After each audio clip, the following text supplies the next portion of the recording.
안녕하세요. 꼬마 빌딩에 관심이 많으신 분들에게 최신 정보 및 제대로 된 기준을 제시하여 똑똑한 건물주로 만들어드리는 빌딩 가이드입니다. 주식을 매입할 때는 손절 가격과 목표 가격이라는 것을 결정하고 매입을 하게 됩니다. 내가 얼마를 손해를 보면 그 주식을 매각할지, 얼마나 금액이 올랐을 때 이득을 보고 팔아야 할지를 정하고 매입을 하게 된다는 얘기입니다. 이처럼 투자를 할 때 어느 정도 손해를 보면 정리를 해야 할지, 얼마 정도의 이익을 보면 정리할지를 결정하는 게 먼저입니다. 모든 사람은 이득을 보려 하며 손해는 최소화하고 싶기 때문입니다. 빌딩을 매입할 때도 마찬가지입니다. 건물을 매입한 금액보다 저렴하게 매각하는 경우는 대부분 가족 간의 문제, 공유 관계자와의 문제, 건물 수입 외적인 다른 사업에서 발생한 손실 등 건물이 아닌 다른 곳에서 발생한 문제를 해결하기 위해서가 대부분입니다. 그럼 빌딩을 매입할 때는 어떤 목표 금액을 생각하고 매입 목적물을 결정해야 할까요?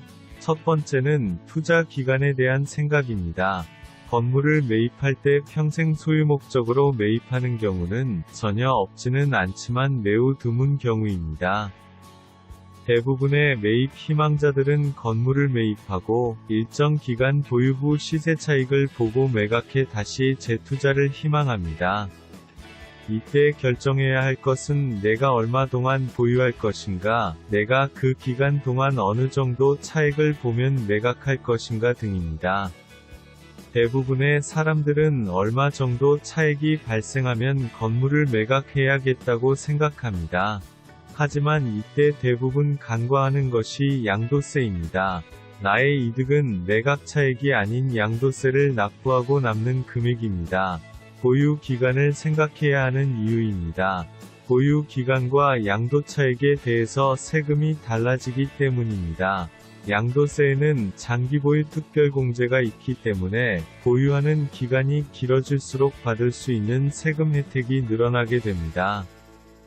하지만 이를 위해 너무 오래 보유하고 있는 것도 바람직한 일은 아닙니다. 두 번째는 투자 기간 동안 받을 임대료를 생각해야 한다는 점입니다. 건물에 투자를 해서 얻을 수 있는 이익에는 매각 후 시세 차익과 보유하며 얻을 수 있는 임대료가 있습니다. 투자자는 투자 기간 동안 사용되는 금융비용과 소득세에 대한 부분을 제외한 순임대료가 어느 정도 되는지 예상해야 합니다. 그리고 보유 기간 동안 임대료를 어느 정도 상승시킬 수 있는지를 계산해 보유 기간 동안 얻을 수 있는 순임대료 총액을 계산해야 합니다. 세 번째는 임차인, 임대료 등의 구성에 대한 생각입니다. 건물은 매입했다고 해서 끝이 아닙니다. 매입한 건물의 현 상태는 전 소유주가 만들어 놓은 것입니다. 원하는 목적에 맞는 변화가 있어야 하는 이유입니다. 건물이 노후됐다면 신축이나 리모델링을, 임차 구성이 좋지 않다면 좀 더 퀄리티 있는 임차인으로 건물을 재구성해야 합니다. 그래야 보유 기간 동안 임대료와 재매각 시 시세 차익을 극대화할 수 있습니다. 네 번째는 금융비용을 얼마나 사용할 것인가입니다. 금융비용을 사용한다면 레버리지 효과가 난다는 것은 모두가 아는 상식이죠. 하지만 현재 금리가 상승 가능성을 내포하고 있는 상태에서 무리하게 대출을 발생시킨다면 나중에 후폭풍을 맞을 수 있습니다. 다만 임대소득세에 대한 금융비용에 대한 경비 처리는 매입 당시에 받은 대출이자만 가능하고, 보유하면서 발생시키는 대출이자에 대해서는 안 된다는 것을 참고해야 합니다. 이처럼 빌딩을 매입하면서 결정해야 되는 사항은 까다롭고 많습니다. 돈에 관련된 것들이기 때문에 더욱 예민합니다. 확실한 이유와 목표가 확실한 투자처를 만든다는 점을 명심하세요. 빌딩에 관한 더 많은 자료는 네이버 빌딩 가이드 카페로 오시면 확인할 수 있습니다. 내용이 마음에 드셨다면 좋아요와 구독 부탁드립니다.